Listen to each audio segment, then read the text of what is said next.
মানুহৰ জীৱন আচলতে কি যে দুখ লগা বিবাহ অনুষ্ঠানৰ মাজতে কি হ'ল এগৰাকী যুৱতীৰ সৈতে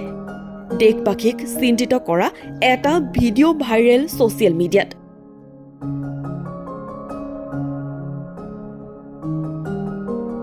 বিয়াত হেঁপাহ পলুৱাই নাচি থাকোঁতে মৃত্যু হ'ল যুৱতীৰ বায়েকৰ বিয়াত নাচি নাচিয়েই গুচি গ'ল ভনীয়েক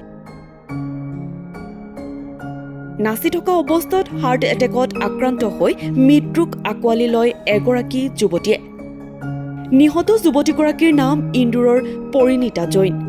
23 বছৰীয়া পৰিণীতা জৈনে বায়েকৰ হালধি দিয়া অনুষ্ঠানত নাচি নাচি মৃত্যুৰ মুখত পৰে